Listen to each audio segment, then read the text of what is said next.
Au nom du Père, du Fils et du Saint-Esprit, ainsi soit-il. L'Évangile nous le demande. Écoutons la parole de Dieu et nous ne connaîtrons pas la mort. Alors continuons notre réflexion sur cette loi divine des 10 commandements. Cette loi de Dieu et sa justice qui se ramène, vous le savez, à 3 choses. D'abord à Dieu, où on doit, on lui doit une triple révérence par les 3 premiers commandements. Révérence dans la prière, dans la confession de la vérité, dans la satisfaction dans le culte. Bien. Ensuite, nous avons vu, c'est le 4e commandement, à notre Père de la terre, nous devons aussi une certaine révérence et à tous les autres hommes une certaine bienfaisance. Et nous le disions, les 6 autres commandements concernent l'innocence. Ils nous interdisent de faire le mal. Ils nous prescrivent de ne pas faire le mal à notre prochain. Et donc, tous ces commandements nous prescrivent de ne pas nuire au prochain d'une manière ou d'une autre, ni dans l'action, ni dans la parole, ni dans la pensée. Voilà l'objet de tous les 6 commandements qu'il nous reste à voir. D'abord 3 aujourd'hui. Donc, perversité dans l'action, c'est le 5e, c'est le 6e et le 7e. La fausseté dans les paroles, c'est le 8e commandement. Et la malice dans les pensées, dans la volonté intérieure, c'est le 9e et le 10e commandement. Aujourd'hui, contentons-nous des 3 commandements qui nous interdisent de nuire au prochain. Soit dans sa personne même, et c'est l'objet du 5e commandement, tu ne tueras pas. Soit dans la personne qui est conjointe à cette personne, c'est le 6e commandement, tu ne commettras pas adultère. Ou soit dans les biens temporels que possède cette personne, c'est le 7e, tu ne voleras pas. À propos du 5e commandement, donc tu ne tueras point, ce commandement nous interdit en fait la colère. La colère qui éclate souvent en outrage, capable à ce moment-là d'anéantir la vie naturelle d'autrui. Une vie qui est saine en elle-même et qui est honorable. Ce commandement non seulement nous interdit de supprimer l'existence de quelqu'un, mais même de l'accabler de coups ou d'injures ou de l'outrager en parole. Tout cela, ce sont des violences qui nuisent à autrui. Saint Bonaventure rappelle ensuite que le commandement interdit, bien sûr, de tuer l'homme innocent, mais non pas des animaux. C'est aujourd'hui utile de le rappeler car il y a des idéologies qui prétendent que cela serait criminel. Non, on peut tuer des animaux, on peut tuer des plantes, bien que ce soit des êtres créés, vivants. Et aussi, Saint Bonaventure rappelle, on peut aussi tuer des hommes coupables, car le précepte est sur l'homme innocent. Donc Dieu, qui est le créateur de la nature et le conservateur de la nature, et donc de la loi, il peut priver un homme de la vie quand il le veut, puisque c'est un don de Dieu. Soit d'abord par la mort naturelle, ce que nous connaîtrons tous. La vie va nous être reprise pour un temps, puisque si nous sommes fidèles à la loi de Dieu, nous ne mourrons pas définitivement, c'est-à-dire quant à l'âme et par la résurrection. Mais aussi par une sentence de la loi. Dieu permet qu'on reprenne la vie par une sentence juste de la loi. Et en ce cas, l'homme qui tue un autre homme, agit en tant que ministre de la loi divine, de la justice divine. Pour que cela soit vertueux, il faut que cela soit juste, et donc que l'ordre soit juste, c'est-à-dire qu'il corresponde à quelque chose d'ordonné, de réglé, comme par exemple dans l'Ancien Testament, une loi disait « tu ne laisseras pas vivre les magiciennes ». Donc ceux qui ont contact avec ceux qui forniquent avec le démon d'une manière dangereuse. Et que l'esprit aussi dans lequel on accomplit ce précepte juste soit lui aussi juste. Il ne s'agit pas uniquement d'obéir à une loi, il faut encore le faire avec un esprit pur. C'est-à-dire sans vengeance, sans passion désordonnée, par amour de justice.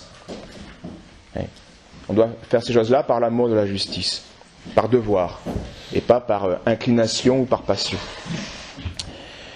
Donc le commandement « tu ne tueras pas » s'adresse d'abord tout, donc pour l'homme innocent, mais surtout pour l'homme privé. Car en effet, l'Écriture nous dit « tous ceux qui prendront le glaive périront par le glaive ». Ce n'est pas à l'homme privé de faire justice. C'est à l'homme public. Voilà pourquoi Dieu, dans l'Écriture, permet cela aussi à l'homme public. Et voilà pourquoi il le confie même, ce ministère de justice, à ceux qui sont responsables du bien commun, puisque l'Écriture nous dit que Dieu a confié le glaive comme ministre de Dieu pour faire justice et châtier ceux qui font le mal. Donc l'Écriture nous dit « tu ne prendras pas le glaive » et elle dit « tu prendras le glaive ». Mais quand elle dit « tu ne prendras pas le glaive », c'est à l'homme privé. Et quand elle dit « je te confie le glaive », c'est à l'homme public. Il n'y a donc pas de contradiction et bien souvent, on use de tels versets pour nuire à telle vérité. Mais on n'est pas sur le même objet, homme public, homme privé. Donc cela est permis à l'homme public quand il y a nécessité pour protéger, pour réparer le bien commun. Et cela est même permis à un homme privé, mais quand il doit se protéger. Par amour de la préservation de sa vie, à ce moment-là, il lui peut même tuer pour se défendre. À ce moment-là, il n'y a pas inhumanité, il n'y a pas de contradiction avec la loi divine, mais il y a simplement l'application d'une défense irréprochable et juste. Faut-il encore le faire de manière proportionnée et toujours avec droite intention. Le 6e commandement nous interdit de nuire à autrui en usant mal de son corps ou de notre corps par donc des usages illicites de nos organes de la génération. Et ce qu'il a lieu, dit saint Bonaventure, de cette manière principale. C'est la première, c'est celle qui est nommée dans le commandement même. Tu ne commettras pas l'adultère, où on va manquer à la chasteté, à la fidélité conjugale. Mais ce n'est pas la seule manière de pécher dans le 6e commandement. Il y a aussi la fornication, dit saint Bonaventure, lorsque les complices, ils sont libres, ils n'étaient pas mariés ni l'un ni l'autre. Ils étaient libres de tout engagement, mais ils ne se sont pas engagés pour procréer. Et cela est une fornication et cela est mal.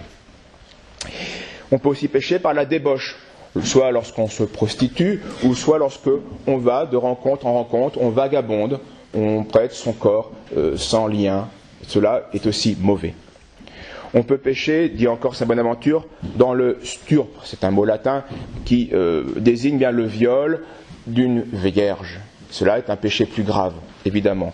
Encore plus grave, ce serait le sacrilège, où on va souiller la virginité qui a été consacrée à Dieu. Et c'est plus offensant, c'est plus malicieux. Autre péché encore plus grave, vous voyez que l'adultère qui est dit dans le 6e commandement n'était pas le péché le plus grave, même s'il est grave. Il y a des choses encore plus terribles. Et plus terrible est l'inceste, où on va pécher avec une personne parente. Et, dernier degré dans la malice de ce vice, le plus infâme de tous, dit saint Bonaventure, le plus infâme de tous, c'est le péché contre nature, soit seul ou soit avec d'autres. C'est le pire des crimes impurs selon l'Écriture. Quant au mépris de la raison, deux personnes de même sexe particulièrement pêchent entre eux. Ce péché, dit saint Bonaventure, est à fuir par-dessus tout. Et c'est malheureusement, remarquez-le, celui qui règne dans notre époque maudite. Jouissant d'une promotion sociale, d'une promotion médiatique et d'une promotion politique. C'est le pire des péchés, celui qu'on doit faire le plus, et c'est celui qui est le plus propagé, le plus encouragé. Bref, pour faire court sur ce domaine, tout usage du corps et du plaisir hors de la forme du mariage, institué par le Christ pour les chrétiens, est illicite et est un péché grave. Enfin, le 7e commandement nous interdit de nuire au prochain dans ses biens en les détournant, par cupidité, contre son gré. Alors si on le fait par pure fraude et furtivement, en cachette, on appelle ça le vol. Mais si on le fait avec violence et ouvertement, on appelle ça le pillage. Et si on le fait secrètement, c'est un brigandage. Tout cela est péché grave si la chose volée était conséquente. On peut voler aussi par tromperie. Dans des conventions commerciales, on appelle ça de la fraude, de l'escroquerie. On fraude sur le poids, sur le nombre, sur la mesure, sur la qualité de ce que l'on vend. C'est du vol, c'est de l'escroquerie. Et si la convention est inique et contre nature, on appelle ça l'usure. Ce péché est très fréquent et très grave, il détruit la vie sociale. L'usure revient à vendre 2 fois la même chose, une chose qui n'était pas à vendre en plus. On fait payer à la personne le bien consommable et son usage. Pour vous faire comprendre ce qu'est l'usure, si vous alliez dans un bar pour consommer une boisson, vous achetez un Orangina, et le serveur vous demande de payer une 2e fois votre Orangina parce qu'il le verse dans votre verre. Vous payez la chose et l'usage de la chose. Bref, vous payez 2 fois. Dans les prêts à intérêt, c'est cela l'usure. C'est je te prête de l'argent et je te fais payer le fait que je te prête de l'argent. Nous allons y revenir. Il y a aussi un vol qui peut être sacrilège, lorsqu'on vend des choses qui appartiennent à Dieu. Ce péché est plus grave. Et il y a le plus grave de tous, c'est celui de la simonie, où on vend les choses sacrées. Alors revenons sur l'usure, car c'est celui-là qui est vraiment aujourd'hui le plus catastrophique. Il ne faut pas confondre la location d'un bien qui vous appartient et le prêt d'argent avec usure. Ce n'est pas la même chose. Dans une location d'un bien, le bien reste toujours le vôtre et vous le louez. C'est un moyen de revenu. Vous l'avez acheté, il va s'user, donc c'est normal que vous fassiez payer la location de cet objet. Cela n'est pas du vol, c'est du commerce juste. Mais l'usure, c'est le prêt d'argent avec intérêt, où l'argent prêté n'est plus le vôtre, ce n'est plus le mien. Quand j'ai prêté de l'argent, cet argent est à l'autre, et il en fait ce qu'il veut. Donc je me suis dépossédé de cette chose-là. Il devra me rembourser, mais ce n'est plus à moi l'argent. Donc demander son argent avec usure, donc plus ce qu'on a prêté. C'est ça, demander avec usure. J'ai prêté 100 francs et j'en veux 150 en retour. Ça, c'est du vol. Donc demander son argent avec usure, c'est pervertir tout l'ordre de la société économique. Benoît XIV, le pape Benoît XIV dit que le prêt exige en justice seulement l'équivalence de l'échange. Je prête 100, on me rend 100. Alors il y a, c'est vrai, explique Benoît XIV, il y a des intérêts possibles, minimes, qui sont indirects, qui sont dus par exemple, bon, je te prête de l'argent mais j'en avais besoin pour réparer ma maison, donc ça me crée un dommage, donc il y a une petite compensation qui peut être demandée. Ou, je te prête de l'argent, mais là, ce que tu vas faire est très dangereux, peut-être il y a un gros risque pour moi de ne pas retrouver mon argent, donc je peux demander une compensation. Et c'est indirect. Ou alors, des pertes possibles parce que ça fait très longtemps que tu ne m'as pas rendu, l'argent a été dévalué, donc maintenant 100 ça vaut plus 100, donc il y a une petite compensation qui est due. Ce sont des intérêts indirects, mais pas un intérêt direct, dès le départ, et surtout démesuré, comme ça peut être fait aujourd'hui. Et depuis Charlemagne, depuis les grands conciles du Moyen-Âge, l'usure a toujours été proscrite en chrétienté. Car la monnaie n'est pas un bien. C'est ça qu'il faut comprendre et c'est ça qu'il faut changer aujourd'hui dans la logique on considère l'argent comme un bien, c'est un moyen. L'argent ce n'est rien. Et donc on ne loue pas l'argent. L'argent se prête, c'est tout. C'est un simple moyen d'échange. Gagner de l'argent par le simple fait de le prêter, c'est contre nature. Ça revient à faire payer l'oranginat et l'usage de l'oranginat. Et c'est avec cette arme-là, que peu à peu, toute la société s'est complètement détruite et a été remise en esclavage par l'usure qui ruine les économies. Passons. Voilà pour ces 3 commandements. Et remarquez-le, notre société est particulièrement aux mains du diable, c'est une évidence, lorsqu'on regarde justement comment la société favorise la destruction, comment elle contredit tous les commandements. Très rapidement, le premier. On doit honorer Dieu seul. Eh bien, la société fait l'un de ses piliers et ses fondements, c'est tous les dieux à égalité, le panthéon. C'est contre nature, il n'y a qu'un seul vrai Dieu. Le deuxième commandement qui nous demande de respecter le nom de Dieu, donc de prononcer ce nom avec vérité et respect.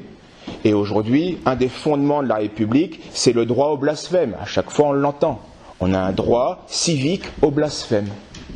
Ça contredit directement et gravement le deuxième commandement. Le troisième commandement, il faut le culte dû à Dieu, notre Créateur, un jour pour lui, ce respect de ce jour, consacré à Dieu. Et un des fondements de la République, c'est aussi, qui revient de plus en plus, ça a mis du temps, mais c'est de détruire le jour chômé du dimanche en permettant de plus en plus, d'abord par des exceptions et de plus en plus par des lois explicites, le travail du dimanche, un jour comme les autres. Et là, nous le voyons, le 4e commandement aussi, la destruction de l'autorité paternelle dans la famille, l'égalité prétendue des sexes, alors qu'il y a complémentarité, hiérarchie, il y a subordination. Là aussi, la République, avec cette égalité stupide partout qui est contre nature, elle détruit un commandement et aussi la nature humaine. Et nous le voyons, les 3 commandements ici sont contredits. Et contredits dans les choses les plus graves. Tu ne tueras pas. Un des fondements de la République, c'est tu pourras tuer si ça ne se voit pas et si c'est un enfant, l'enfant à naître. c'est Simone Veil, cette juive, ce ministre juif, mais elle n'est pas la seule responsable, puisque Chirac n'est pas juif, et c'est sous son commandement que ça s'est fait, qui a permis cette loi. Et en temps normal, cette femme qui aujourd'hui, paraît-il, doit être respectée, cette femme que la République a mis au Panthéon, donc le summum de l'honneur civil, cette femme, en temps normal, est une criminelle, elle devrait être pendue. La loi qu'elle a générée fait que chaque jour, 600 enfants, 600 femmes tuent leurs enfants. 600 médecins tuent l'enfant dans le ventre d'une femme. 600 par jour. C'est effrayant. Le 6e commandement, tu ne te feras pas d'impureté, donc c'est-à-dire que tu ne seras pas adultère. Là aussi, un des fondements de la République, et là c'est un autre juif, un franc-maçon, Naquet, monsieur Naquet, qui au XIXe siècle a promu la loi du divorce, qui détruit la cellule familiale, qui détruit la société. C'est un fondement, là encore, une valeur de la République, qui est directement contraire au 6e commandement. Et le 7e commandement, il est général, il est mondial, maintenant il n'est pas propre à la République, c'est l'usure. Tout le système économique, la plupart des transactions qui sont faites sous un principe virtuel, déconnecté et usurier. Un journaliste un jour demandait à Edgar Bronfman, c'est un juif qui était le président à l'époque du Congrès juif mondial, et il était aussi par ailleurs un milliardaire américain, et on lui demandait ce qu'il pensait être la plus grande invention de l'humanité. Qu'est-ce que l'homme a inventé de plus génial? Et il répond du tac au tac, l'usure, le taux à intérêt. Parce qu'il y a quelque chose de mécanique qui fait que les personnes qui profitent, qui ont créé ce système, vont, comme dans le Monopoly, vont mécaniquement écraser tout le reste, tous les petits, toutes les individualités, et qui vont accaparer les richesses. Et en effet, il y a quelque chose de génial dans ce système, mais ce génie, vous le comprenez bien, c'est le génie du diable qui nous détruit.